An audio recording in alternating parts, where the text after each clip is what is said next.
So yung mga kabuknoy, meron naman tayo share sa inyo na Mio M3. So yun, yung problema ng Mio M3 ni boss, yung kanyang sigunyal na lost thread din mga kabuknoy. So i-share ko sa inyo mga kabuknoy kung paano mag-repair mga ganitong problema na lost thread yung kanyang sigunyal na hindi na kailangan ipapayo yung makina.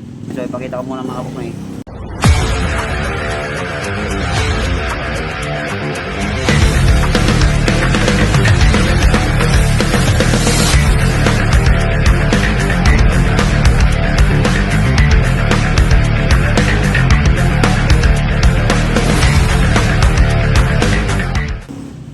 So ito na yung problema ni boss sa kanyang M3. So bali pina-repair na pala mga kabuknoy yung kanyang sigunyal. So hindi na nag-fit si boss.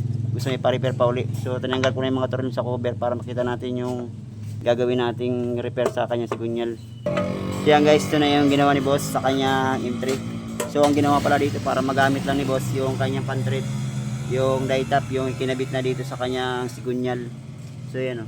So tanggalin mo natin mga kabuknoy para kita natin yung ginawa ni boss sa kanyang pag-repair sa sigunyal. So yan guys, kalasing ko muna yung kinabit na die tap sa kanyang sigunyal.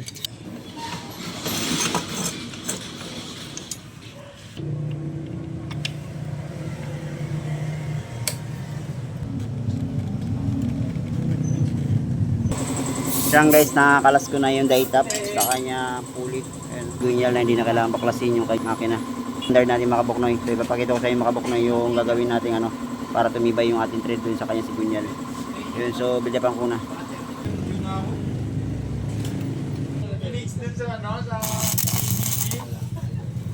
Natumba ako.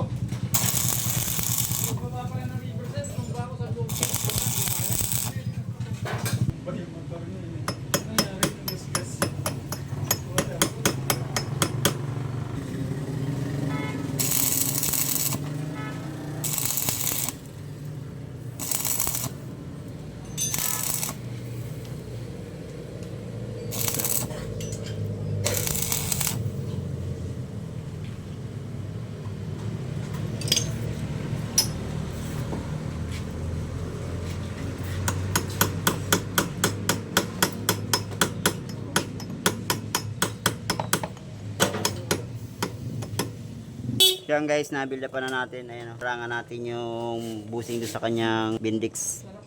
So ayan. So i-grind na natin mga kabuknoy. Kailangan makuha natin yung sukat na 12 mm.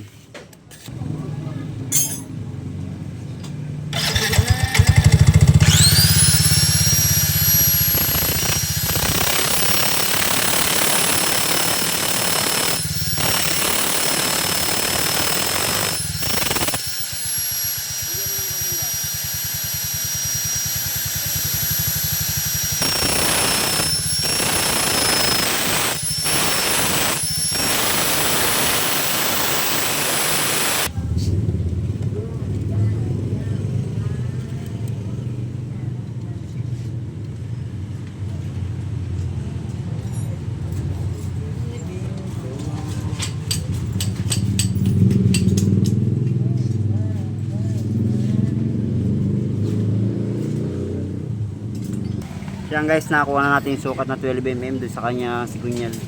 So lagyan natin thread gamit ang ating 12 na die tap na 12 1.25 mga kabuknoy.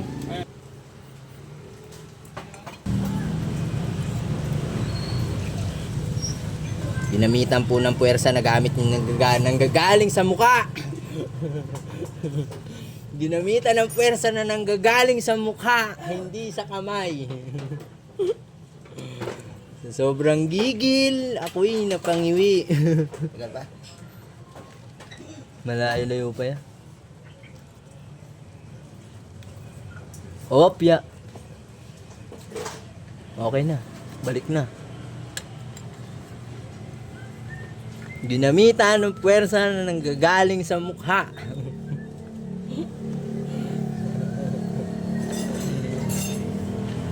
Ako'y napailing at ako'y napangiwi.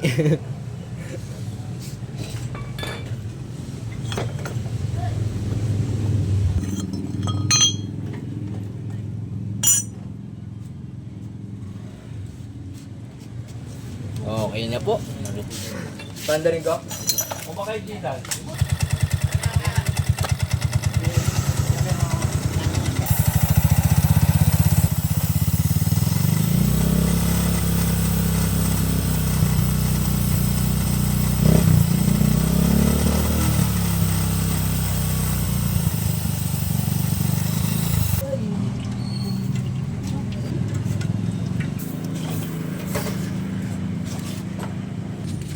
Yan guys, ito na yung thread natin sa sigunya lang entry. Ayan, so lagyan natin ng subo yan mga kabuknoy. So matagal ko nang ginagawa to, so ngayon ko lang pinakita yung subo para mas matibay yung thread natin. Yan, so kabit na natin yung parts ng pulley saka belt.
Yan guys, goods na yung ginawa natin ano. Ayan o.